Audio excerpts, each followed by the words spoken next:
The Black Hawk cut through the darkness like a predator, its rotors beating a steady rhythm that Chief Petty Officer Maya Rodriguez had learned to find comforting over her 8 months embedded with SEAL Team 7. She sat wedged between two operators in the cramped cabin, her medical pack pressed against her chest like a shield. The red glow of the cabin lights cast everyone in shades of blood and shadow. 5 minutes out, CW3 Davis's voice crackled through her headset. Maya glanced across the cabin. Lieutenant Commander Jack Hawthorne sat with his eyes closed, but she knew he wasn't sleeping. He was running through the mission in his head, visualizing every step. Next to him, Senior Chief Ben Torres checked his rifle for the 3rd time, his weathered face expressionless. The other 4 SEALs were equally calm, projecting that supernatural confidence that made them legends. And then there was her, the outsider, the medic. She was respected, sure. They trusted her to patch them up, but she wasn't one of them, not really. Navy SEALs had a bond forged in Bud S in combat in 1,000 shared trials. Maya had gone to Army medic school and volunteered for special operations. Different worlds. 2 minutes, Davis announced. Hawthorne's eyes snapped open. Lock it in, gentlemen, smooth and simple. We're in and out in 15. The mission was straightforward. Extract a CIA asset from a compound in the mountains before enemy forces discovered his location. Intelligence suggested light resistance. Maya had learned that intelligence was usually wrong. The helicopter began its descent and Maya's stomach dropped with it. She'd made this approach dozens of times, but something felt different tonight. The hair on the back of her neck stood up. Instinct. The kind you don't ignore. LZ is hot, LZ is hot. The co-pilot's scream shattered the calm. The world exploded. A streak of light shot up from the ridgeline, an RPG trailing smoke and fire. Maya watched in surreal slow motion as it connected with the tail section. The explosion was deafening even through her helmet. The Black Hawk lurched violently to the left, throwing her against Torres. Alarms shrieked.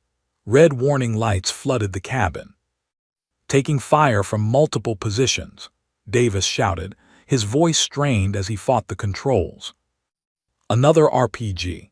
This one screamed past the cockpit, missing by inches. Tracers lit up the night, machine gun fire from at least 3 positions. They'd flown into an ambush. "We're going down," the co-pilot yelled. "We're going down." "Not yet, we're not," Davis growled. 30 seconds, I can make 30 seconds. Maya's training kicked in. She braced herself, checking that her medical pack was secure. Around her, the SEALs prepared for a hard landing, weapons ready, faces set in grim determination. This was what they trained for: chaos, violence, survival. The helicopter shuddered as Davis muscled it toward the landing zone, trading altitude for distance.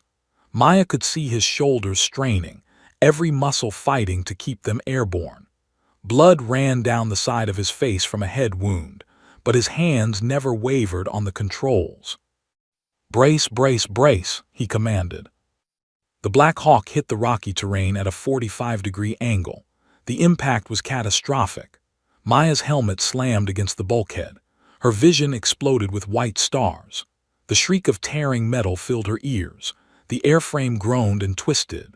For a horrible moment she thought they'd roll over, but Davis had done something. Cut power, adjusted pitch, performed some miracle, and the helicopter settled onto its damaged skids, upright but dying. Silent, 3 seconds of absolute silence. Then training took over. "Out, everyone out," Hawthorne ordered. "Secure a perimeter." The SEALs moved like water, flowing out of the cabin with practiced efficiency despite the chaos. Maya grabbed her pack and followed, boots hitting rocky ground. Smoke poured from the tail section. Fuel was leaking. She could smell it. They had minutes before the whole thing went up. But someone was missing. "Davis," she turned back toward the cockpit. Through the smoke, she could see the pilot slumped forward against his harness. She scrambled back into the wreck, climbing over debris. Her hands found his neck, searching for a pulse. Nothing. The blood wasn't just from his head wound. Shrapnel had torn through his chest. He'd been dead before they landed, flying on will alone. Maya closed his eyes, a brief moment of respect for a man who'd saved all their lives. Rodriguez, now, Tor's voice cut through her grief. She moved forward to the co-pilot. He was breathing but unconscious, a deep gash across his forehead, blood pooling in his lap. Severe concussion at minimum, possibly worse. She couldn't move him alone. Tors, need help with the co-pilot. The senior chief appeared at her side, and together they extracted the unconscious pilot from the wreckage. They'd barely cleared the helicopter when the first enemy round started pinging off the fuselage. "Contact right," one of the SEALs called out, returning fire. Maya dragged the co-pilot behind a boulder, checking his vitals while the firefight erupted around her. Pulse, weak but steady. Breathing, shallow, pupils, unresponsive, bad. This was bad. Hawthorne appeared next to her, his face streaked with dirt and smoke. "How is he?" "Alive, critical. He needs a trauma center, not a field medic." "We're 20 miles inside hostile territory. Nearest friendly forces are in the valley." He looked back at the smoking Black Hawk. "And our ride's done." Enemy fire intensified. Maya could hear voices in the distance, more fighters approaching. They were outnumbered, outgunned, and trapped deep behind enemy lines. Hawthorne keyed his radio. "TOC, this is Vanguard 7. Bird is down. Pilot KIA, co-pilot critical. We need immediate QRF and air support. Over." "Static, then. Vanguard 7 TOC. QRF is spinning up now. ETA to your location is 3 hours. Apache gunships inbound in 45 minutes. Can you hold?" 3 hours. Maya looked at the wounded co-pilot, at the damaged helicopter leaking fuel, at the SEALs forming a defensive perimeter against an unknown number of enemy combatants. Hawthorne's jaw clenched. He walked to the helicopter, peering into the cockpit at Davis's body. Then he turned to his team, his voice carrying over the sporadic gunfire. "Anyone know how to fly this thing?" Silence. The SEALs exchanged glances. These were men who could do anything: fight, swim, shoot, navigate, survive. But flying a helicopter, that required hundreds of hours of training, certifications, a different kind of expertise. "The co-pilot's out," Tors said. "And even if he wasn't, that bird's held together with prayers."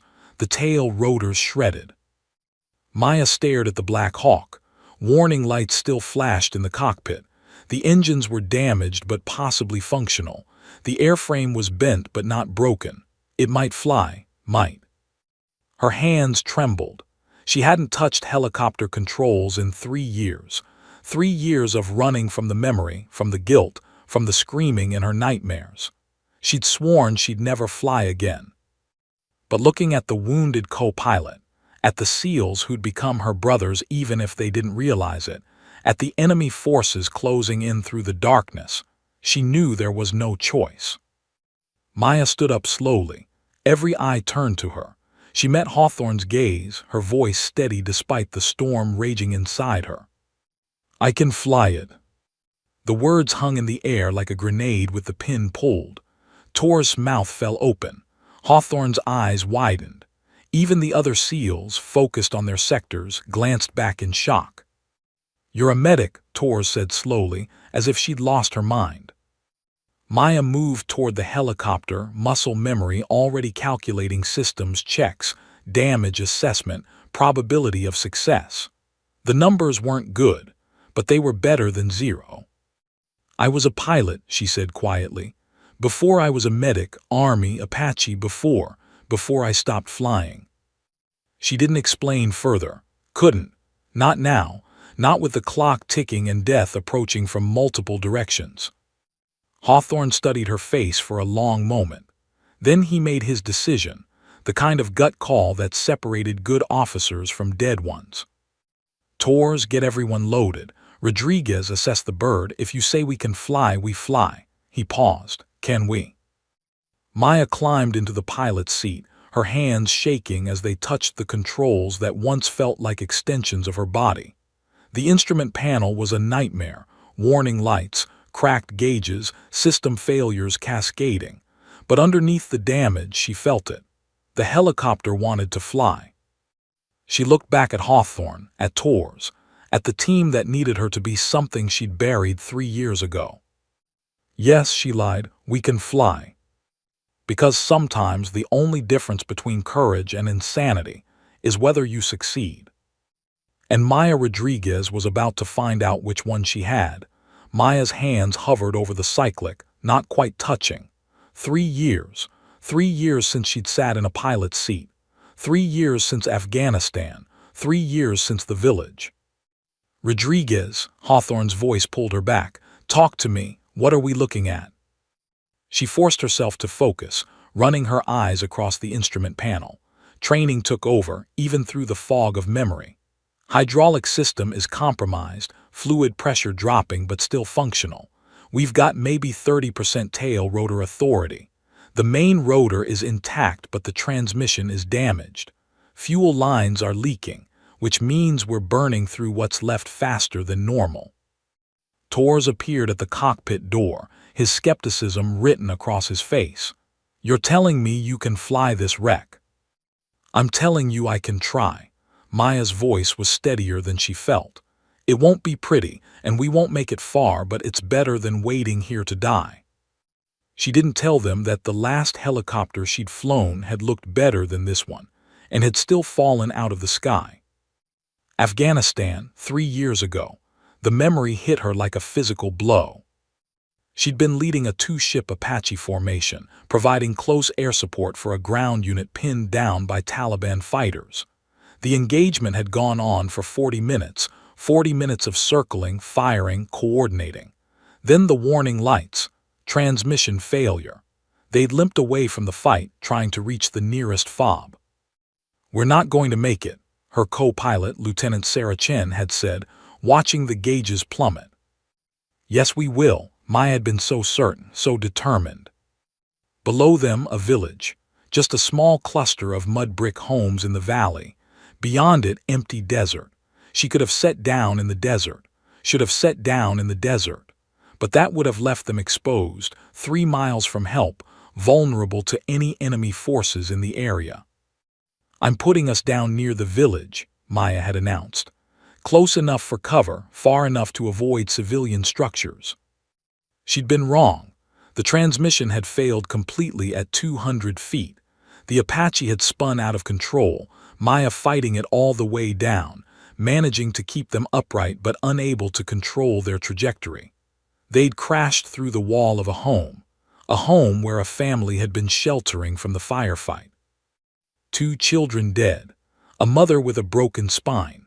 The father had survived long enough to scream at Maya while she pulled her unconscious co-pilot from the wreckage. Rodriguez, Tor's sharp voice snapped her back to the present. Where'd you go just then? Maya blinked, realizing she'd frozen, staring at the controls. Enemy fire cracked in the distance, closer now. She shook her head. Checking systems. Give me a minute. She forced herself to touch the cyclic. The control stick felt foreign and familiar at once, like greeting an old friend who'd betrayed you. Her right hand found the collective, the power lever that controlled altitude. Muscle memory whispered instructions her conscious mind had tried to forget. Behind her, the SEALs were loading the wounded co-pilot into the cabin, securing equipment, preparing for a flight none of them believed would work. She could feel their doubt like a physical weight. I need someone up here, Maya called out. Co-pilot seat. I'll need help with communications and system monitoring. Hawthorne slid into the seat Davis had died in, not hesitating despite the blood still wet on the instrument panel. Tell me what you need. Ever flown before? I've been a passenger. Good enough. Maya pointed to the radio panel. You're my communications officer. I need you to maintain contact with our TOC and call out any warning lights I might miss. Can you do that? Yes. Okay. She took a breath, forcing her hands to move to begin the pre-flight checks she'd performed 1,000 times. Collective controls altitude. This is the cyclic control's direction. These pedals control the tail rotor, which keeps us from spinning. Everything on this bird wants to kill us. Our job is to not let it. Tors leaned in from the cabin. You keep saying it might fly, and we can try. I need a straight answer, Rodriguez. Can you actually fly us out of here or not? Maya turned to face him, and for the first time since standing up, she let him see the truth in her eyes. 3 years ago, I was one of the best Apache pilots in the Army. I had 1,200 flight hours, multiple commendations, 0 incidents. She paused. Then I had an incident. Transmission failure over Afghanistan. I made a decision about where to land. That decision killed 2 children. The cabin went silent, except for the distant crack of gunfire. The investigation cleared me, Maya continued, her voice flat. Mechanical failure, unavoidable crash, split-second decision made under duress, but I couldn't clear myself. I grounded myself, transferred to medicine, swore I'd never fly again. She looked back at the controls. So can I fly this helicopter? Technically, yes. Will I freeze up? Will I make another mistake that gets people killed? I don't know. Tors stared at her for a long moment. Then he did something unexpected. He laughed. A short, harsh bark of laughter. You know what, Doc? I'll take a pilot with demons over no pilot at all. And for what it's worth, that honesty just bought you more trust than any bullshit confidence would have. He's right, Hawthorne said quietly. We all have ghosts. The question isn't whether you have them, it's whether you can fly anyway. Maya felt something crack inside her chest, not breaking but opening. She nodded once, then turned back to the controls. Then strap in, everyone. Now. One of the SEALs called from the perimeter. Contact, 300 meters and closing. How many? Hawthorne demanded. At least a dozen, maybe more. Time had run out. Maya flipped switches, her hands moving faster now, bypassing damaged systems, rerouting power, coaxing the dying helicopter back to life. The engines coughed, sputtered, then caught with a roar that sent vibrations through the entire airframe. Every warning light on the panel blazed red. The hydraulic pressure was in the danger zone. The transmission temperature was climbing. The fuel gauge showed they had maybe 20 minutes of flight time.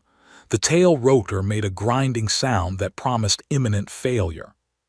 Fuel? Hawthorne asked. Enough to get us airborne and maybe 15 miles. Hydraulics. Failing. Tail rotor. Same. So we're flying a coffin. Maya's hands tightened on the controls. A flying coffin is still better than a stationary one. Enemy fire intensified, rounds pinging off the helicopter's armored hide. Through the windscreen, Maya could see muzzle flashes on the ridgeline. They were surrounded on 3 sides, the only escape route straight up. Everyone secure, she called back. Secure, Tors confirmed. Do it, Rodriguez, fly or die, but decide now. Maya's finger hovered over the throttle. The helicopter shook beneath her, eager and dying at once. She thought of Afghanistan, of the children, of Sarah Chen screaming in the wreckage. She thought of the co-pilot bleeding in the cabin behind her, of Tors and Hawthorne and the other SEALs who were trusting her with their lives despite knowing she'd failed before. She thought of the choice, freeze here with her ghosts or fly through them. Vanguard 7 TOC, the radio crackled. Be advised, enemy forces converging on your position from multiple vectors. QRF is still 2 hours out. You need to move. Now. Maya pulled the collective. The Black Hawk shuddered, groaned, then reluctantly left the ground. The airframe shook so violently that instruments blurred. The tail rotor screamed in protest. Every instinct told her to set back down, that the helicopter was tearing itself apart. But she'd listened to her instincts in Afghanistan, and children had died. This time, she'd listened to something else, the desperate need to save the people depending on her. We're airborne, she announced, her voice cutting through the mechanical shrieking.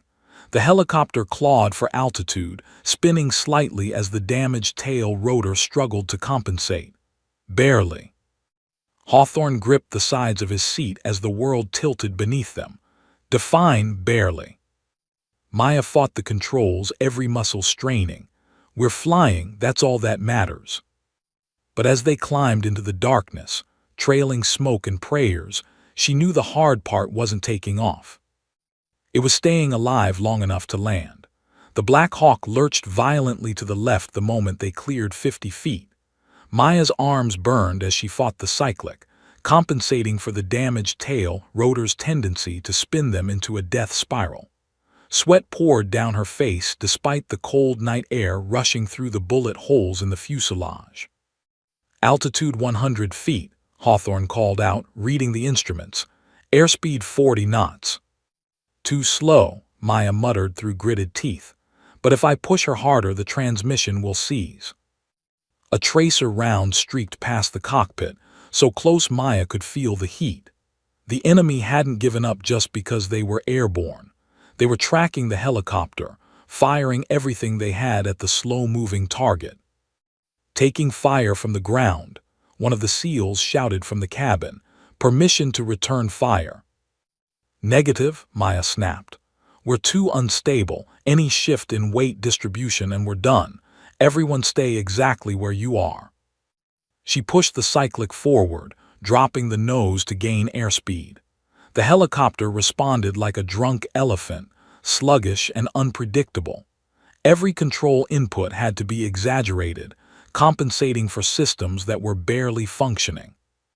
The hydraulic pressure gauge dropped another 10%. "Talk to me about those hydraulics," Hawthorne said, his voice remarkably calm for a man sitting in a flying coffin. "Hydraulics assist with flight control," Maya explained, her hands making constant micro-adjustments.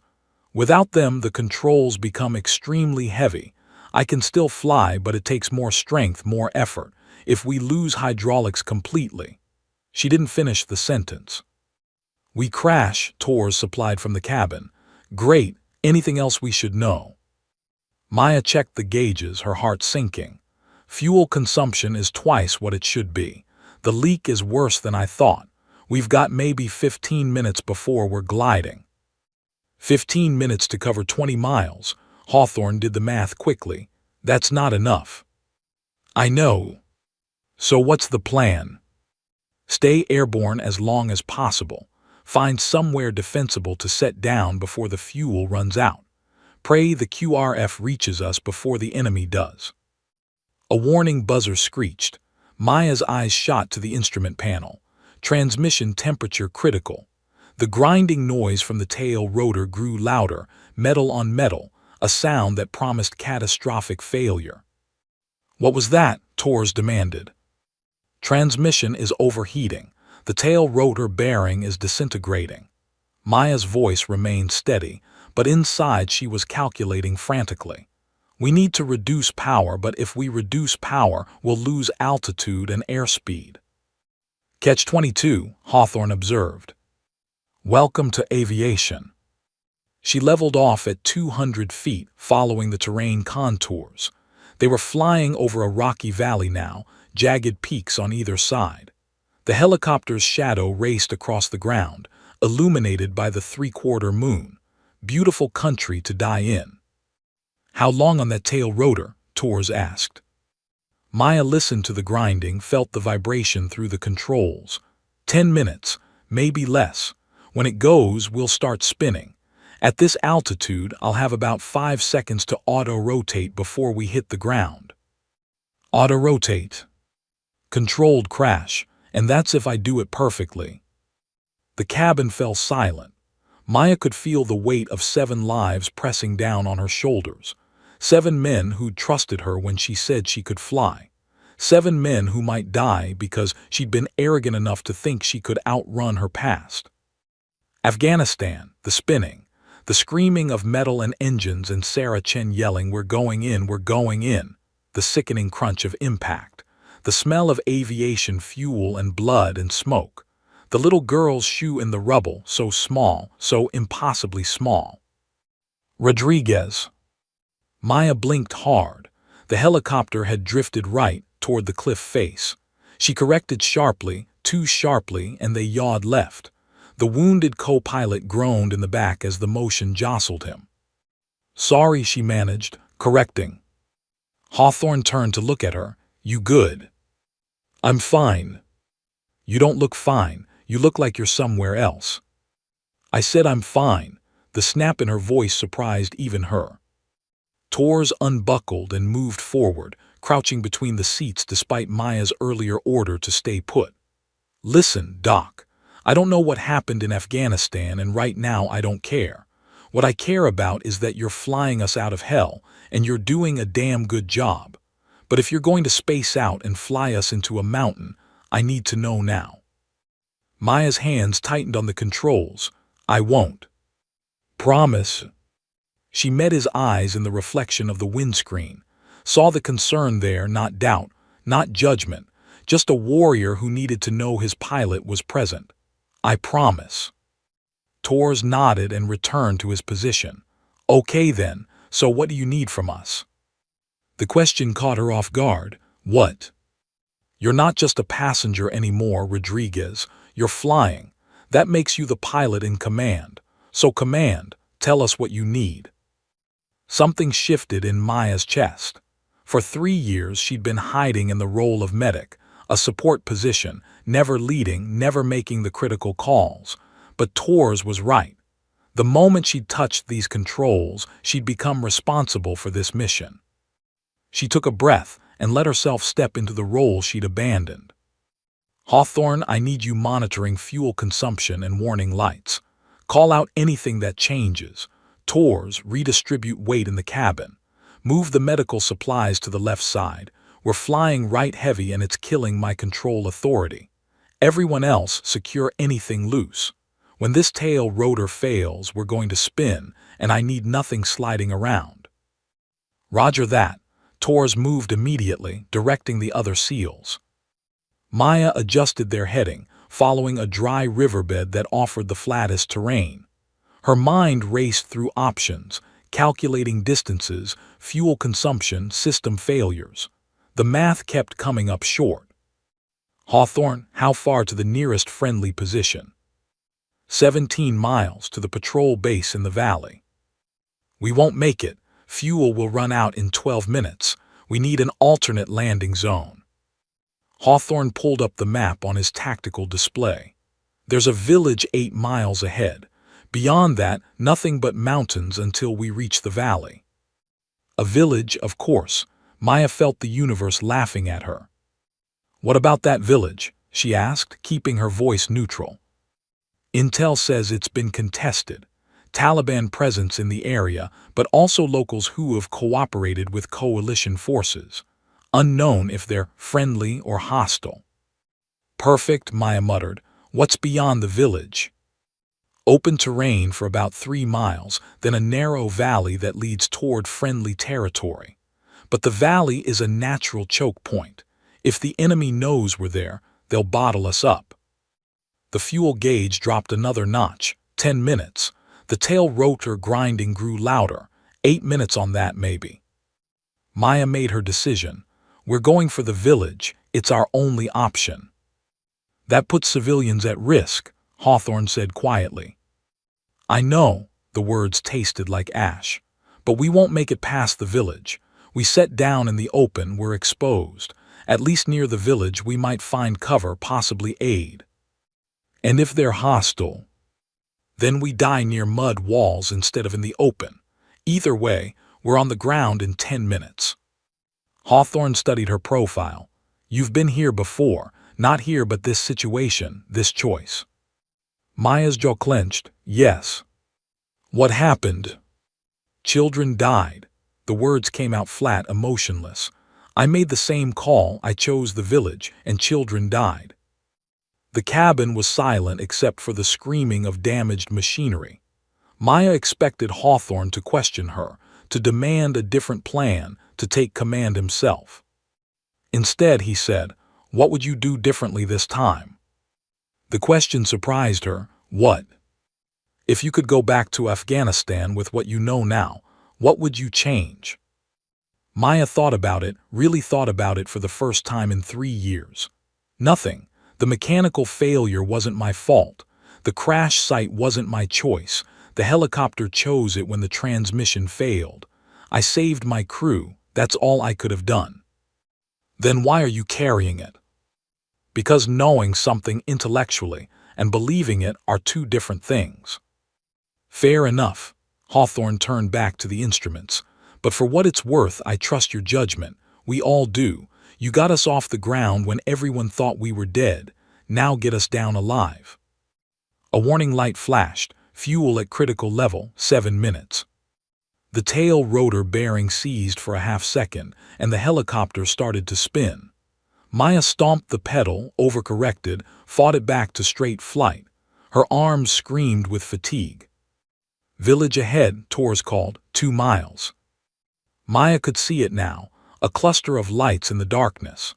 Looked small, maybe 30 structures. Beyond it, she could make out the open terrain Hawthorne had mentioned, then the valley leading towards safety they'd never reach. The fuel gauge hit reserve, 5 minutes maximum. Everyone brace, Maya announced. We're going in hot, this won't be gentle. She began her descent, every foot of altitude precious but necessary. The helicopter fought her, wanting to spin, wanting to fall, wanting to die. She fought back harder. Altitude 150 feet, Hawthorne called. 100 feet, fuel at 1 minute. The tail rotor made a sound like a gunshot. The helicopter yawed violently right. Maya slammed the pedal left, but it was getting worse. The bearing was coming apart piece by piece. 50 feet. They were over the village now, lights below, people probably wondering what the hell was happening. Maya spotted an open area 200 meters past the last structure. A clearing, maybe large enough. The fuel warning light turned solid red, 30 seconds. Hang on, she shouted. The tail rotor seized completely. The Black Hawk started spinning like a top. Maya's training took over. She was no longer thinking, just reacting. Cut power, drop collective, use the spin, time it, wait for it, now. She pulled collective hard, flaring the nose, converting their deadly rotation into something that might possibly be survivable. The ground rushed up. Brace, brace, brace. The skids hit hard once, twice, bouncing off the rocky ground. Maya fought the collective with every ounce of strength she had left, managing to cushion the third impact just enough to prevent the landing gear from collapsing. The Black Hawk slammed down and settled, the rotors still turning, the engine still screaming, smoke pouring from a dozen wounds. For 3 seconds, nobody breathed. We down, are we down? Tors shouted. Maya's hands were still locked on the controls, her whole body shaking. They were on the ground, not crashed, landed. Barely. The engine was still running, the rotor still spinning overhead. She'd kept them alive. Check the wounded, Hawthorne barked, already unbuckling. But Maya was staring at the instrument panel, her mind racing. The fuel gauge showed empty, they should be dead in the air. Yet the engine still ran. She looked closer. The gauge was wrong. They had fuel. Not much, maybe 3 or 4 minutes worth, but fuel nonetheless. The gauge had failed, reading empty when they still had reserve. Wait, Maya shouted. Everyone stay put. What? Tors turned back. Doc, we need to. We still have fuel, the gauge is broken. Her mind calculated frantically. We can still fly. We're only 8 miles from the village, maybe 12 from the valley. If we take off right now, we might make it. Hawthorne stared at her. You just said the tail rotor is destroyed. It's damaged, not destroyed. It's seized, but it's free now. I can feel it through the pedals. One more flight, that's all it has left. One more. And if it seizes again while we're airborne? Then we crash, but if we stay here, we're trapped. Look around. She gestured at the rocky terrain surrounding them. We're in a depression with high ground on 3 sides. Defensively, it's a kill box. The enemy knows where we are. They tracked us the whole way. They'll have forces here in 20 minutes, maybe less. Tors moved to the cabin door, surveying the landscape. He cursed. She's right. This is a terrible position. The village is 8 miles. Maya continued, her voice urgent. We get airborne, fly low and fast, set down near the village where there's cover and possibly help. It's our best chance. Best chance at what? One of the SEALs called out. Flying or dying? Both, Maya admitted. But dying in motion beats dying sitting still. Hawthorne was quiet for a moment, weighing options. Then he keyed his radio. TOC, Vanguard 7. We have limited fuel and are considering attempting to reach the village 8 clicks north of our current position. Request updated intel on the location. Static, then. Vanguard 7 TOC. Village shows mixed population. Some coalition-friendly elements but also suspected Taliban presence. Recommend extreme caution. QRF is still 90 minutes out. 90 minutes, an eternity in combat time. Your call, Commander, Maya said quietly. But we need to decide now. Every minute we sit here is a minute the enemy gets closer. Hawthorne looked back at the wounded co-pilot, at Tors, at his team. Then at Maya, this army medic turned pilot who'd already saved their lives once. How confident are you? Honestly, 50-50, but those are better odds than staying here. He laughed short and sharp. You know what? I've trusted worse odds on worse intel. He raised his voice. Everyone secure, we're flying again. Are you kidding me? One of the SEALs groaned. You volunteered for this life, Ramirez, Tors shot back. Secure that gear. Maya's hands found the controls again, muscle memory overriding her screaming muscles. Hawthorne, I need you to monitor the tail rotor. There's a torque gauge, right there, the one with the needle. If it spikes into the red, that means it's about to seize. Give me a 5-second warning if you can. Roger that. She began the restart sequence, coaxing the abused helicopter back to life. The engine coughed, sputtered, then caught. The rotor began to turn. Every warning light on the panel blazed red, but the bird wanted to fly. She could feel it. Fuel showing reserve, Hawthorne reported. 3 minutes, maybe 4. 3 minutes to cover 8 miles. That's, Maya did the math. We need to fly at 160 knots. What's our max safe speed in this condition? About 80 knots. Tors leaned forward. So you're telling me we need to fly twice as fast as safe? Yes. And if the helicopter comes apart? Then we'll crash spectacularly instead of slowly. Despite everything, Tors grinned. Doc, I'm starting to like how you think. Maya pulled the collective. The Black Hawk shuddered but lifted. She pushed the cyclic forward aggressively, building airspeed fast, too fast, but they had no choice. The helicopter screamed in protest, every rivet and bolt crying out against forces they weren't designed to handle. Airspeed 60, 80, 100 knots, Hawthorne called out. The vibration was intense, worse than before. Maya's vision blurred. Instruments became hard to read. She was flying on instinct now, feeling the helicopter through her hands and feet, listening to the engine's pitch, sensing every shudder and shake. 120, 140. Torque gauge is climbing, Hawthorne warned. I see it. Maya's hands moved constantly, micro-adjustments, trying to find the sweet spot where they could maintain speed without tearing themselves apart. They shot over the rocky terrain at 150 feet, the world a blur beneath them. This wasn't flying. This was barely controlled chaos. Every second the helicopter stayed together was a miracle. Torque in the yellow, Hawthorne called. I know, I can't slow down, we don't have the fuel. 2 minutes left. Through the windscreen, Maya could see the village lights growing closer. 6 miles. 5. They were going to make it. Against all odds, all reason, all sanity, they were actually going to make it. That's when the hydraulics failed completely. The cyclic went stiff in her hand, like trying to steer a truck with no power steering. Maya grunted with effort, both hands on the control now, arms burning. Hydraulics gone. Hawthorne, I need you on the collective. What? I don't know how to. Put your hand on this lever. When I say up, pull up. When I say down, push down. That's all you need to know.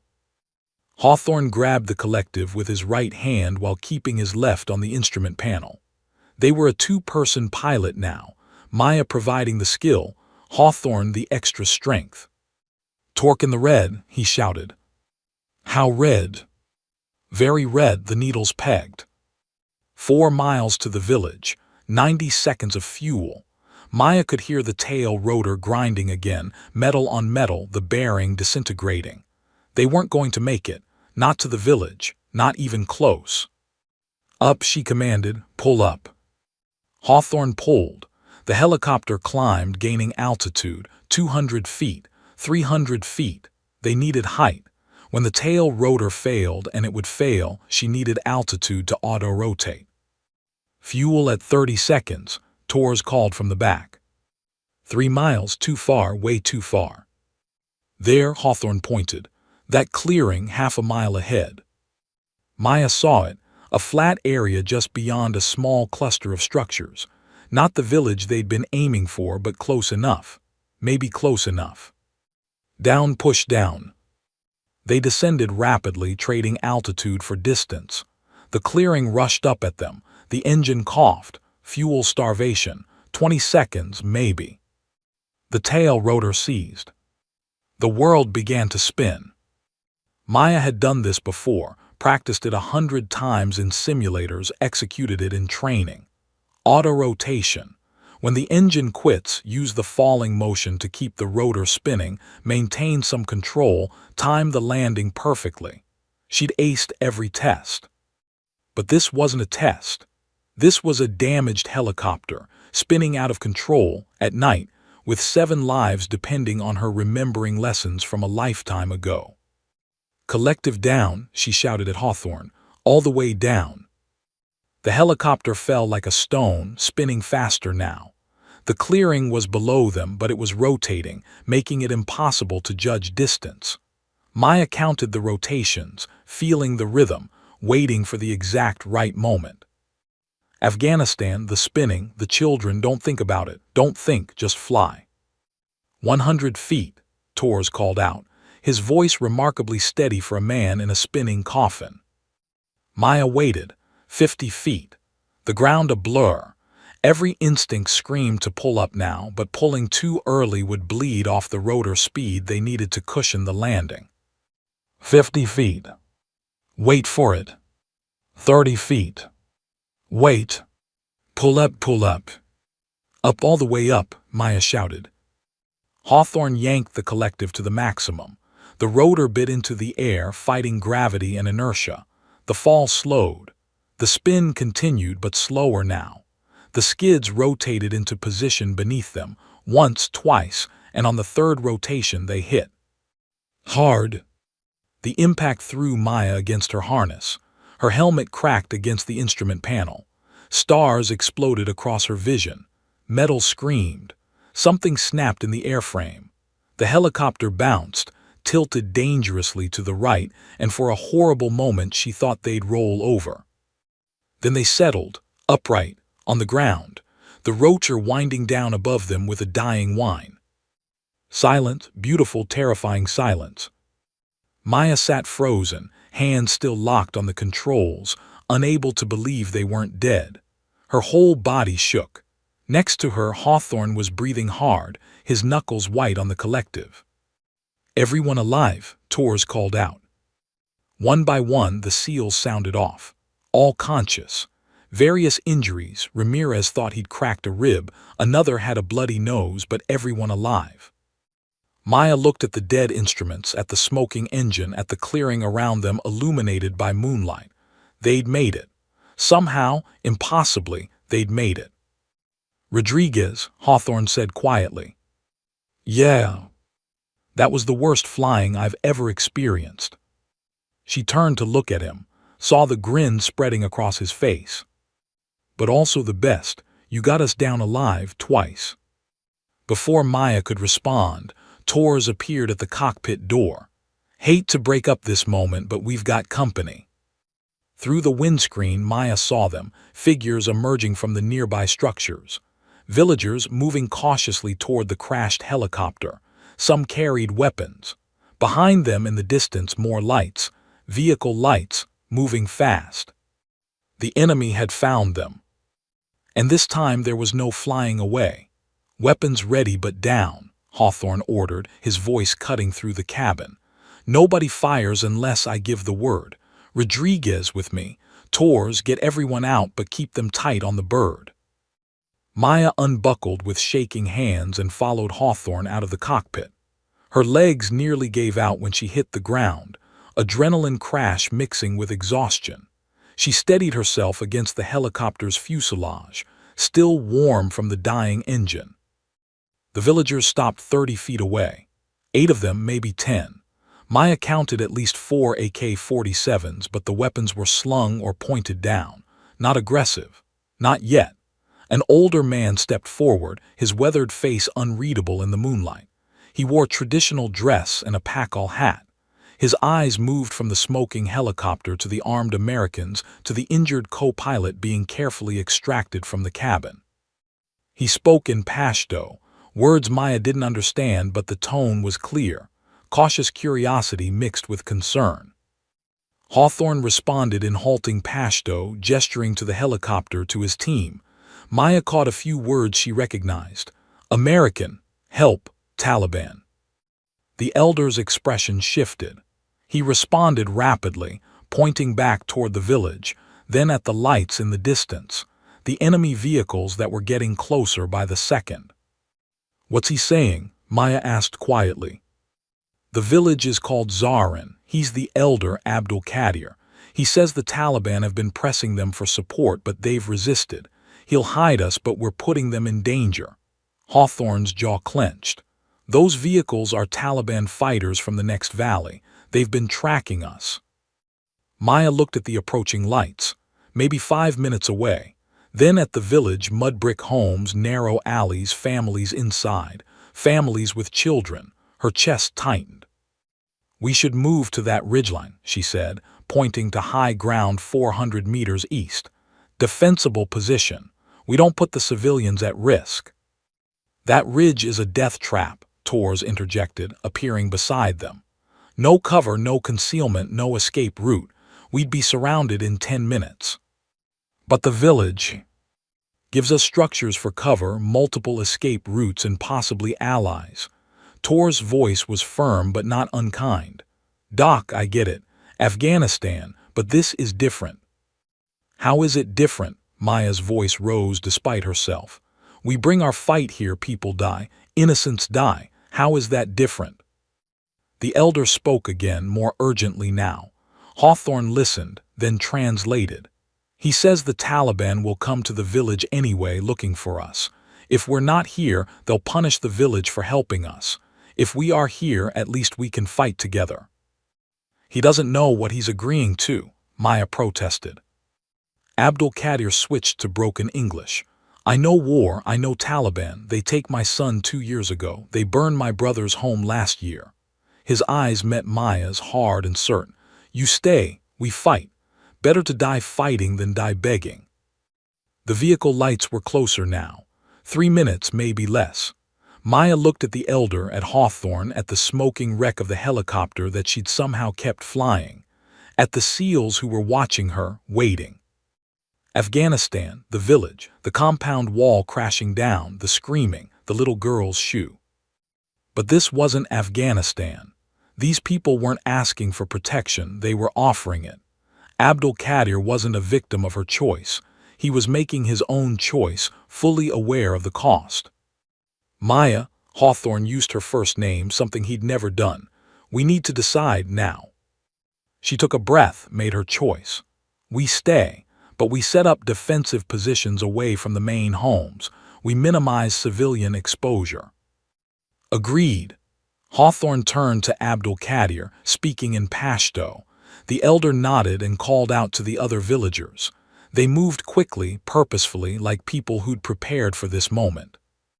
Torres, get the co-pilot and our wounded into the village medical area, wherever that is. Ramirez, Sullivan, grab any useful gear from the bird. The rest of you follow me. We're setting up a perimeter. The team moved with practiced efficiency. Maya grabbed her medical pack and followed Tors and two villagers carrying the unconscious co-pilot toward a structure on the village's edge. Inside, an oil lamp revealed a simple room with sleeping mats and basic supplies. A woman appeared, Abdul Qadir's wife, Bibi Fatima, with clean cloth and water. Maya worked quickly, checking the co-pilot's vitals, pulse weak but steady, pupils still unresponsive. He needed a hospital, surgery, advanced care she couldn't provide, but she could keep him alive. Maybe. She started an IV, administered what little medication she had left. "Doc," Tors called from outside. "We got movement." Maya stepped out into the cool night air. The vehicle lights had stopped at the village's edge, 3 trucks, maybe 4. Figures were dismounting. She counted at least 20 fighters, possibly more. The SEALs had taken positions around the village perimeter, using walls and structures for cover. Several villagers had joined them, their old AK-47s clutched with determination. Hawthorne appeared beside her. "QRF is still 45 minutes out. Apache are 20 minutes away. We need to hold that long." Against 20-plus fighters with a 7-man team and village militia. Maya checked her rifle. A borrowed M4 from the helicopter, 1 magazine plus whatever was in the chamber. "You got a better idea." Before Maya could answer, a voice called out in Pashto from the darkness. Abdul Qadir responded, his tone defiant. The exchange went back and forth several times. "What are they saying?" Maya whispered. "Taliban commander is demanding we surrender. Says if we give ourselves up, the village will be spared. If we resist, they'll burn it to the ground." Hawthorne's voice was tight. Abdul Qadir just told him to go to hell. The village elder stood in the open, illuminated by moonlight, facing the armed fighters who could kill him with a single word. But his voice didn't waver. When he finished speaking, he turned and walked back toward the Americans, dignified and unafraid. "What did he say?" Maya asked. Hawthorne smiled grimly. "He said this is his home, these are his people, and if the Taliban want to take it, they'll have to fight for every stone." A shot rang out. The bullet kicked up dirt near Abdul Qadir's feet, a warning. The elder didn't flinch. He just kept walking until he reached cover beside Hawthorne. "Guess that's their answer," Tors muttered, checking his rifle. More shots followed, probing fire, testing their positions. The SEALs held discipline, not returning fire, letting the enemy waste ammunition. Maya crouched behind a mud wall, her heart pounding. This wasn't medicine. This wasn't even flying. This was war, raw and immediate. A young boy appeared beside her, maybe 12 years old, carrying a box of ammunition. He set it down and gave her a shy smile before disappearing back into the darkness. "You good?" Tors asked, taking position next to her. Maya thought about Afghanistan, about the children who died in her crash, about the guilt she'd carried for 3 years, about Abdul Qadir standing in the open, choosing to fight, about the young boy bringing ammunition, making his own choice. Maybe some choices weren't about right or wrong. Maybe they were just about who you stood with when the darkness came. "Yeah," she said and meant it. "I'm good." The first RPG streaked across the night sky, exploding against a wall 50 meters away. The battle for Zarin had begun.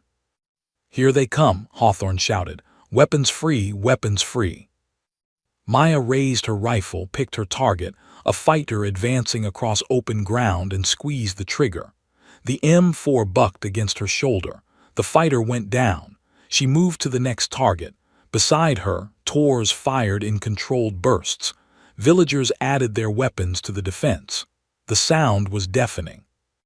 But through the chaos, through the gunfire and shouting and explosions, Maya felt something she hadn't felt in 3 years: clarity. She wasn't running from Afghanistan anymore. She wasn't hiding in medicine, pretending she could save lives by avoiding the hard choices. She was here, present, fighting. And she was exactly where she needed to be. An explosion rocked the wall she was sheltering behind. Debris rained down. Maya shook it off and kept firing. The Taliban fighters were pushing hard, trying to overwhelm them with numbers and firepower. "Ramirez is hit," someone shouted. "Fall back to secondary positions," Hawthorne ordered. The line contracted, pulling tighter around the village center. Maya grabbed her medical pack and ran in a crouch toward Ramirez. He was down behind a low wall, holding his shoulder, blood seeping between his fingers. "I'm okay," he grunted, "just a through and through." "Let me decide that," Maya said, already cutting away his sleeve. The wound was clean, in and out, missing major vessels, lucky. She packed it quickly with gauze and wrapped it tight. "You'll live. Can you still shoot?" "Hell yes." "Then get back in the fight." She moved back to her position, but the enemy was adapting, flanking, finding weaknesses. They had the numbers and the ammunition. The SEALs and villagers had courage and desperation. It wasn't going to be enough. Maya checked her watch. The Apache were still 12 minutes out, an eternity in combat. She looked at Tors, at Hawthorne, at the villagers fighting for their home, at the medical building where the co-pilot lay dying, where Bibi Fatima stood guard with an ancient rifle. They'd come so far, survived so much, flown 2 helicopters that shouldn't have stayed airborne, crashed twice and walked away, made impossible choices and lived with the consequences. But their luck was running out. The enemy was closing in and dawn was still hours away. The Taliban fighters moved like wolves, coordinated and relentless. They'd split into 3 groups, attacking from different angles, forcing the defenders to spread thin. Maya fired, reloaded, fired again. Her magazine was her last. Beside her, Tors was down to his final mag as well. "Ammunition critical," Sullivan shouted from across the compound. "Same here," another SEAL called back. Hawthorne's voice cut through on the radio. "Consolidate to the center structures. Fighting, retreat, move now." Maya grabbed her medical pack and ran in a crouch, bullets snapping past her head. She dove behind a thick mud wall just as an RPG exploded where she'd been seconds before. The blast wave slammed into her, stealing her breath, filling her mouth with dust and cordite. "Doc, you good?" Tors appeared, dragging her upright. "Yeah, go." They fell back to the inner compound where Abdul Qadir's main house stood. Stone construction, thicker walls, more defensible. The SEALs and villagers converged, creating a tighter perimeter. But tighter meant smaller, meant they were running out of room to maneuver. Bibi Fatima emerged from the medical building, the unconscious co-pilot still inside. She spoke rapidly in Pashto, gesturing urgently. "What's she saying?" Maya asked Hawthorne. His face darkened. "The co-pilot's getting worse, seizures. She thinks he's dying." Maya's heart sank. She'd stabilized him, done everything she could with limited supplies, but he needed surgery, real medical care. Without it, the building pressure in his brain would kill him within the hour. "I need to check on him," she said. "Negative, too exposed. We need every gun on the line." "Commander, if he dies." "If we die, he dies anyway," Hawthorne snapped. Then he took a breath, softened. "I know, but we hold here or we lose everyone." An explosion rocked the compound. Part of the outer wall collapsed. Taliban fighters poured through the breach, screaming, firing wildly. The SEALs met them with precise, disciplined fire, but the numbers were overwhelming. "West side collapsing," Tors shouted. "We need to." He never finished the sentence. A round caught him high in the chest, spinning him around. He dropped hard, blood spreading across his tactical vest. "Tors?" Maya was moving before she thought, sprinting across open ground while bullets churned the dirt around her. She slid beside the senior chief, hands already assessing. The round had hit his plate carrier, but the trauma was severe.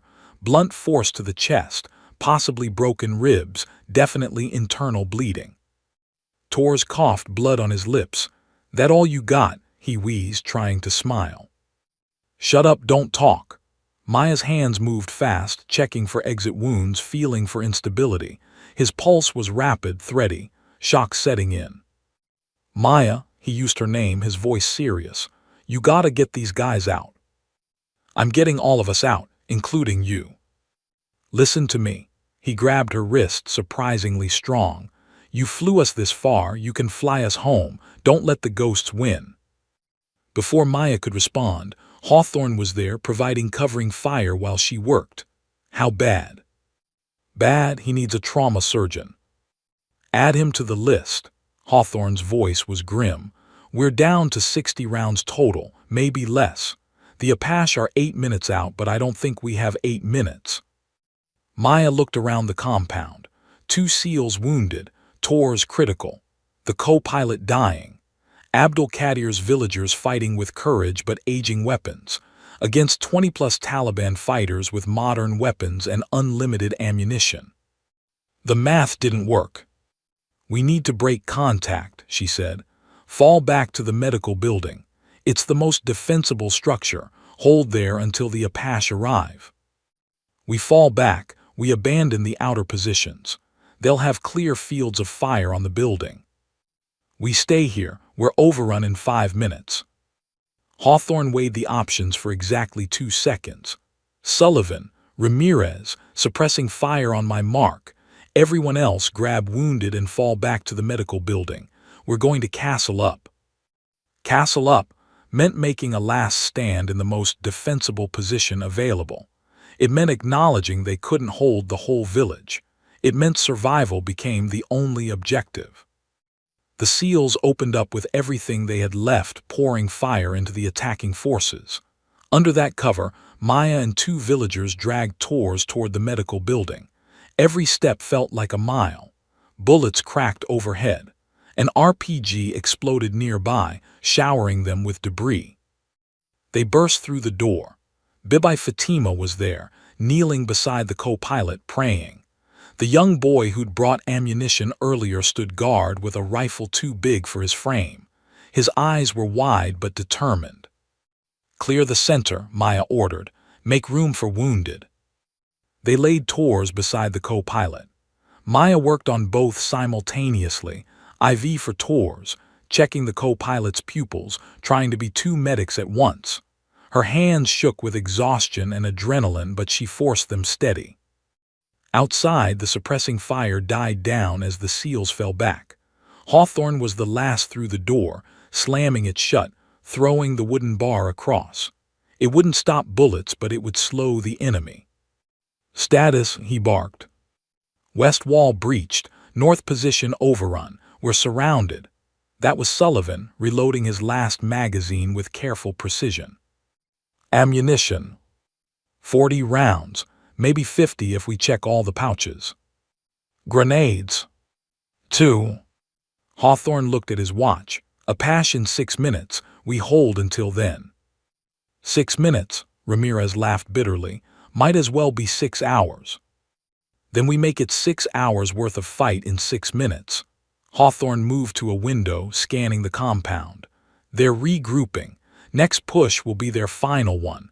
They know we're out of ammunition. They'll rush us all at once. Maya finished with Tors, stable for now, and moved to the window beside Hawthorne. Through the broken shutter, she could see the Taliban fighters gathering in the shadows. 20 of them, maybe 25, all moving toward the medical building. They're going to burn us out, she said quietly. Probably. I'm sorry. Hawthorne turned to look at her. For what? For not getting us farther, for crashing here, for. Stop. His voice was firm but kind. You got us off that mountain when we should have died. You flew a broken helicopter 8 miles when it should have fallen out of the sky. You crashed twice and kept everyone alive both times.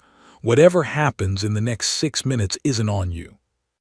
But Afghanistan isn't here, isn't now. Those children weren't your fault, Maya. And these people, he gestured at Abdul Qadir standing guard at the door, at Bibi Fatima tending the wounded, at the young boy with the oversized rifle. They chose to fight. You didn't force this. Neither did I. War force this. Evil forced this. All we can do is stand against it.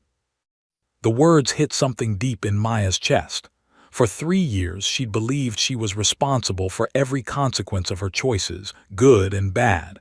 But Hawthorne was right. Some things were beyond control. Some choices had no right answer. All you could do was choose to stand. "Contact front," Sullivan shouted. "They're coming." Through the window, Maya saw them advancing. A line of fighters, weapons raised, moving with the confidence of people who knew they'd already won. Then she heard it, faint at first but growing louder, a sound more beautiful than music. Wump-wump-wump. "Rotors." "Apache," someone shouted. "The Apache are early." 2 attack helicopters screamed over the village, their chain guns opening up with a sound like tearing canvas. The advancing Taliban fighters scattered, diving for cover. Explosions blossomed across the compound as Hellfire missiles found their targets. The night turned to day, fire and fury falling from the sky.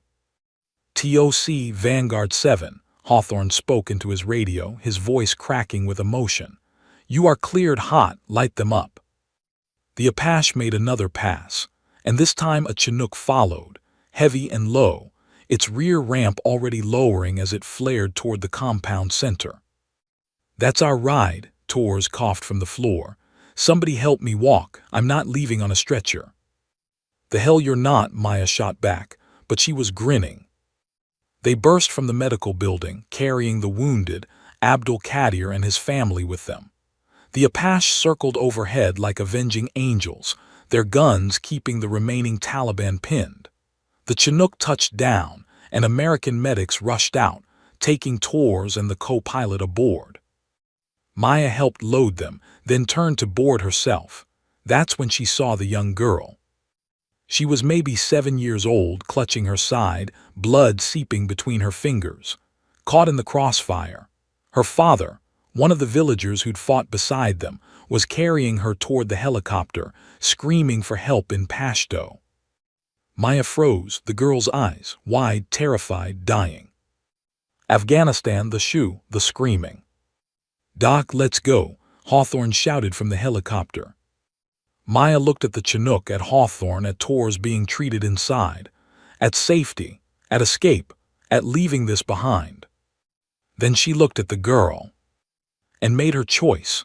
"Take off without me," Maya said, already moving toward the girl. "What?" Hawthorne's voice cracked over the chaos. "Rodriguez, get on the bird. She'll die in the next 5 minutes if I don't stabilize her." Maya was already dropping to her knees beside the child, her medical pack open. "Get Torres and the co-pilot to the hospital. I'll catch the next ride." "There might not be a next ride." Maya didn't respond. Her hands were already working, cutting away the girl's blood-stained clothing, exposing the wound. Shrapnel looked like. Deep abdominal penetration. The girl was going into shock, her pulse racing, skin cold and clammy. Minutes, not hours. "Maya, listen to me," Hawthorne started. "I'm not leaving her." The words came out harder than she intended. "I didn't save her to watch her die. Go." The Chinook pilot's voice crackled over the radio. "Commander, we're taking fire from the east. We need to go now." Hawthorne stood at the ramp, torn between mission and teammate. Then he did something Maya didn't expect. "Sullivan, Ramirez, stay with Rodriguez. Everyone else load up. TOC will need another bird for 3 personnel and civilians." "Negative, sir. QRF is still 30 minutes out. We can't risk another." "Then we wait," Hawthorne interrupted. "Vanguard 7 stays together." "Commander, I gave you an order." Maya looked up from the girl, furious. "Get these men to safety." Torres, strapped to a stretcher being loaded onto the Chinook, grabbed Hawthorne's vest. His voice was weak but clear. "Boss, she's right. Mission first. Get us out, come back for them." For a long moment, Hawthorne stood frozen. Command decisions. The burden of choosing who lives, who stays, who risks everything. Finally, he nodded. 30 minutes, Rodriguez. You've got 30 minutes. Miss that window and you're spending the night in Afghanistan's cousin. Roger that. The Chinook lifted off, rotor wash tearing at Maya's uniform, dust and debris swirling. The Apache circled once more, then followed the transport bird toward safety. The sound faded, and then it was quiet. Too quiet. Maya worked frantically on the girl. Her name was Zara. Abdul Qadir told her between worried questions in broken English. Internal bleeding, possible liver damage. Maya packed the wound, started an IV with her last bag of saline, administered antibiotics and pain medication from her rapidly depleting supplies. "Stay with me, Zara," Maya whispered. "Stay with me." The girl's father knelt beside them, holding his daughter's hand, his weathered face streaked with tears. He spoke in Pashto, prayers probably, or promises. Maya understood neither the words nor the language, but she understood the tone. Every parent sounds the same when their child is dying. Sullivan appeared at her shoulder. "How's she looking?" "She'll live if we can get her to a surgeon in the next hour. She'll die if we can't." "Then we better make sure we can." Ramirez was already setting up a defensive perimeter with Abdul Qadir and the remaining villagers. Maybe a dozen fighters total now, 3 Americans and 9 Afghans with more courage than ammunition. Maya finished stabilizing Zara and looked around the compound. Dawn was maybe 3 hours away. The Taliban had scattered when the Apache arrived, but they wouldn't go far. They'd regroup, wait for the helicopters to leave, then return with reinforcements. 30 minutes until the next ride. 30 minutes to hold against an enemy that knew they were vulnerable. "We need to fortify," Sullivan said, reading her thoughts. "Make this building a fortress." They worked quickly, dragged bodies, Taliban and their own fallen, to create barriers, stacked furniture against windows. Abdul Qadir's family brought everything useful: food, water, blankets, ammunition salvaged from the dead. The young boy who'd been so brave earlier helped without complaint, his face set in grim determination that no child should have to wear. Maya set up a triage area in the corner farthest from windows. Zara lay on blankets, her breathing shallow but steady. Bibi Fatima stayed with her, monitoring, murmuring comfort in Pashto. 2 other villagers had been wounded in the fighting, one with a leg wound Maya could treat, another with a chest injury that would need more than field medicine. "Doc," Ramirez called from his position at the east window. "Movement, 300 meters, looks like they're setting up mortars." Maya moved to look. In the growing moonlight she could see figures moving on the ridgeline. A lot of figures, more than had attacked before. "How many?" Sullivan asked. 30, maybe 40. Ramirez lowered his binoculars. "They called in reinforcements. They want us bad." Sullivan checked his watch. 23 minutes until pickup. We just need to hold 23 minutes. Against 40 fighters with mortars, Ramirez laughed without humor. "Sure, no problem." The first mortar round whistled overhead, impacting 50 meters behind the medical building. Ranging shot. The next one would be closer. Abdul Qadir spoke rapidly to Hawthorne's translator, a small radio device the commander had left with them. The automated translation came through choppy but clear. "The Taliban commander, he wants revenge for the Americans killing his men. He will level the village and kill everyone to get you." "Then we don't give him the satisfaction," Maya said. "We hold, we protect these people, and we get everyone out alive." Another mortar round, this one impacting just outside the compound wall. Closer. They were walking the fire in, getting the range. Sullivan grabbed the radio. "TOC, Vanguard 7 actual, we are under mortar fire. Request immediate air support. How copy? Orchestrated narrative tension, team dynamics, and climactic confrontation setup. Good, I'm building the tension. Now I need to show the bonding between Maya and the team, escalate the threat, and set up the final confrontation. Let me continue static." Then, Vanguard 7 TOC, Apache are refueling. QRF Chinook is inbound but encountering mechanical issues. ETA now 45 minutes. Can you hold? Sullivan looked at Maya, at Ramirez, at the fortified building that wouldn't survive a sustained mortar barrage.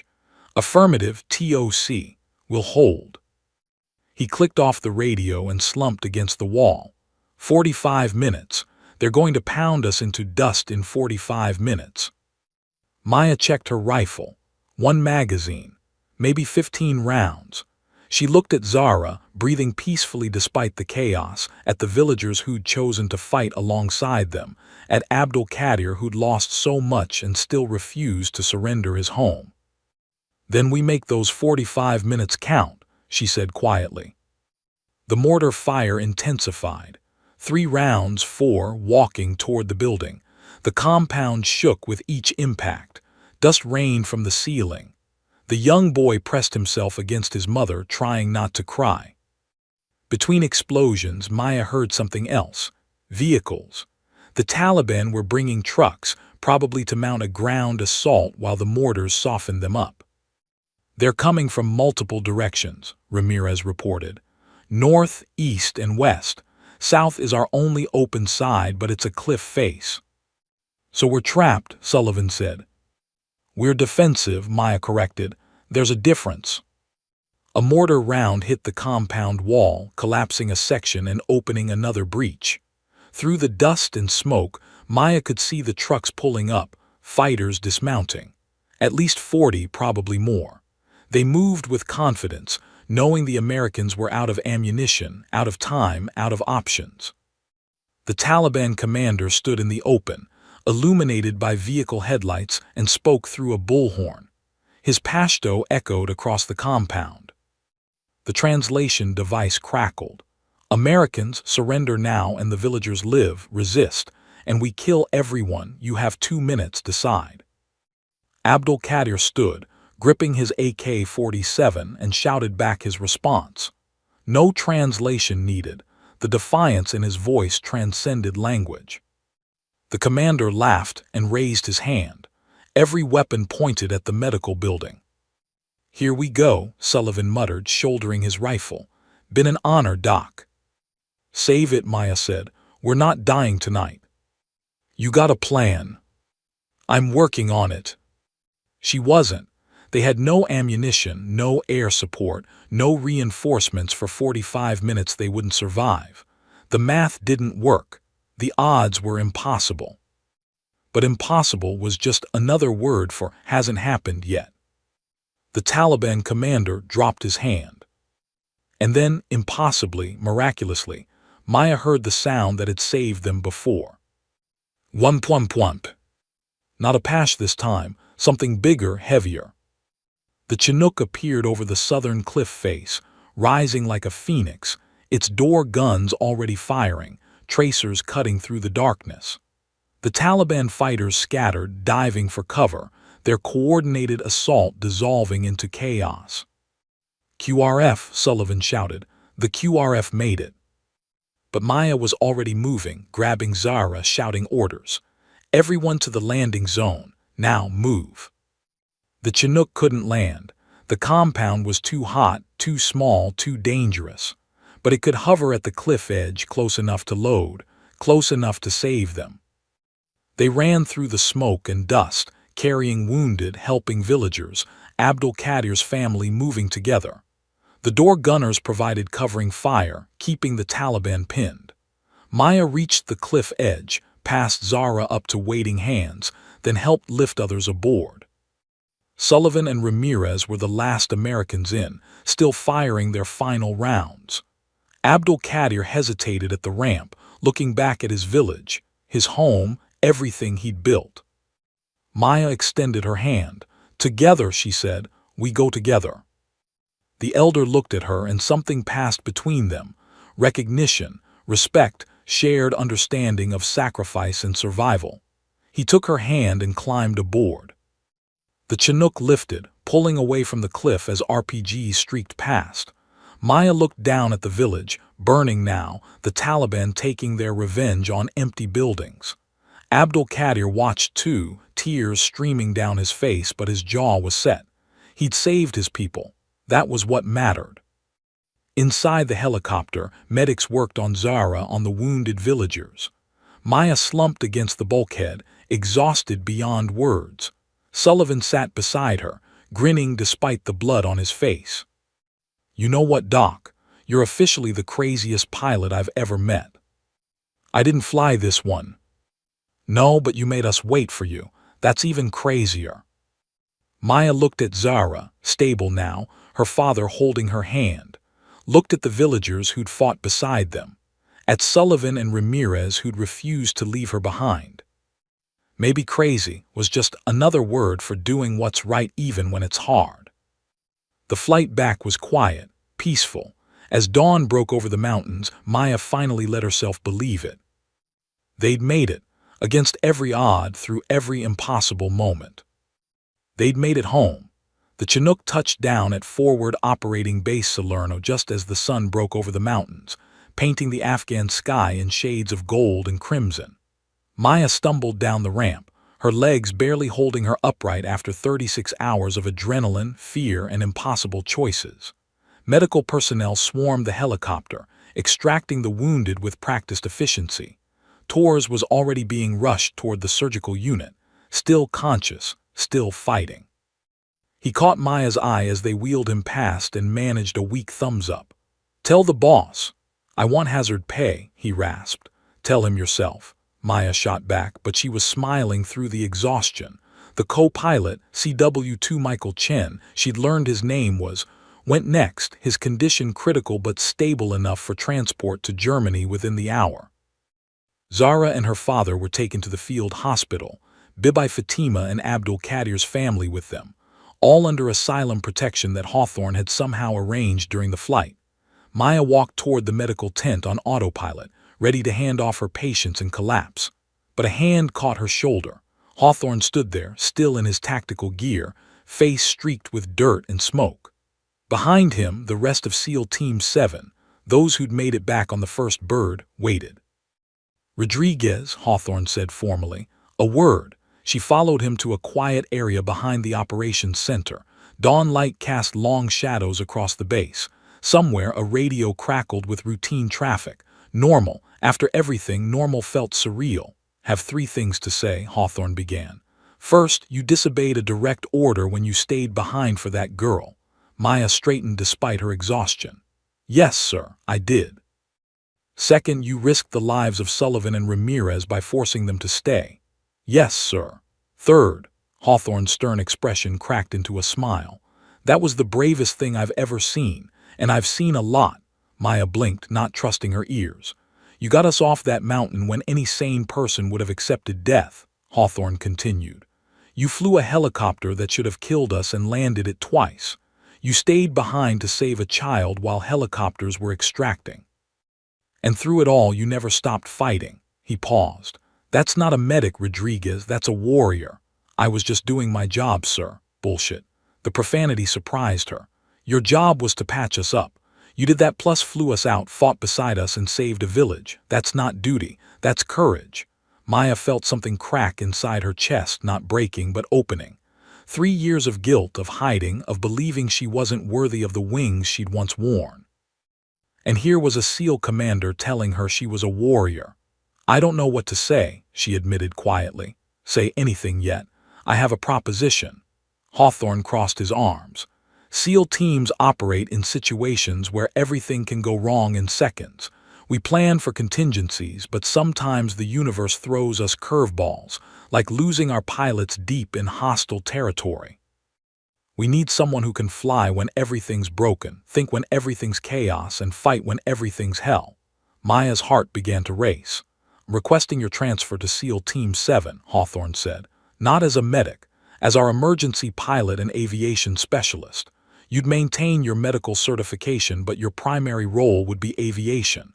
Contingency planning, emergency extraction, flying when no sane pilot would." He smiled. "Basically doing what you just did, but officially. Sir, I haven't flown in 3 years before tonight. I'm not qualified. You flew 2 broken helicopters through enemy fire and saved 11 lives. I'd say you're qualified." Hawthorne's voice softened. "Look, Rodriguez, I don't know what happened in Afghanistan. I don't need to know, but I know what happened here. You faced your fear, flew anyway, and proved you're one of the best pilots I've ever seen. The question isn't whether you're qualified. It's whether you're ready to accept that you never stopped being a pilot, you just stopped flying." The words hit her like a physical blow. He was right. She'd never stopped being a pilot, she'd just been too afraid to sit in the cockpit again. Too afraid of making another mistake, causing more deaths, carrying more guilt. But last night she'd made peace with something. Mistakes happen. People die in war. All you can do is face the choices, make them with courage, and keep moving forward. Can I think about it? She asked. Take your time, but not too much time. Hawthorne grinned. Torres says if you don't accept, he's going to personally drag you to the flight line. Weeks later, Maya stood on the flight line at Naval Air Station Oceana, watching the morning training flights take off. FA-18 screamed into the Virginia sky, their contrails bright against the blue. Behind her, SEAL Team 7's hangar hummed with activity. Maintenance crews prepping helicopters, pilots running pre-flight checks, warriors doing what warriors do. She was home. Torres found her there, his arm still in a sling but his grin intact. Doc, sorry, Warrant Officer Rodriguez. You coming inside or you just going to stare at birds all? Accepted the transfer. Accepted the promotion to Warrant Officer. Accepted her return to aviation. But most importantly, she'd accepted that Afghanistan wasn't a failure. It was a tragedy, yes, but not her failure. She'd done her best with an impossible situation. That's all anyone could do. Just thinking, Maya said, about how 3 weeks ago I was convinced I'd never fly again. Now I'm assigned to the best SEAL team in the Navy as their pilot. Torres laughed. Funny how life works out. You know what I think? What? I think you never stopped being a pilot. You just needed a reason to remember who you were. He gestured toward the hangar where a Black Hawk sat ready. Hawthorne wants you airborne in 20. Proficiency training. Think you remember how? Maya looked at the helicopter, beautiful, deadly, complicated, like everything worth doing. Yeah, she said, feeling the old confidence return, mixed now with wisdom earned through fire. I remember. As she walked toward the flight line, Torres called after her. Hey, Rodriguez, one more thing. She turned. Welcome back. Words, simple, but they carried the weight of acceptance, of family, of belonging. Maya smiled, really smiled, for the first time in 3 years. It's good to be back. Epilogue. 6 months later, Maya received a letter. It was in Pashto, translated by a friend. From Abdul Qadir, resettled in Virginia with his family. Zara was healthy, attending school, learning English. The village of Zarin was being rebuilt with coalition support. The elder wanted Maya to know that what she'd called a mistake in Afghanistan, the crash that killed children, the families had forgiven her. They understood war. They understood impossible choices. They wanted her to forgive herself. Maya kept the letter in her flight suit pocket. Not as a burden, but as a reminder. The past shapes us, but it doesn't define us. What defines us is what we do next. She stood beside her Black Hawk, no longer borrowed, but assigned to her, and ran her hand along the fuselage. Hawthorne appeared beside her, ready for their mission. Ready to fly? He asked. Maya looked at the sky, vast and open and full of possibility. Thought about the journey from Afghanistan to here, the crashes, the terror, the choices, the redemption. Some ghosts, she'd learned, aren't meant to be forgotten. They're meant to be carried forward, transformed from weights that hold you down into winds that lift you up. She climbed into the pilot's seat, hands finding the controls like greeting old friends. The engine roared to life. The rotor began to turn, and for the first time in 3 years it felt right, not easy, never easy, but right. Yeah, Maya Rodriguez said, pulling the collective and feeling the helicopter lift beneath her. I'm ready to fly. And she did. The end.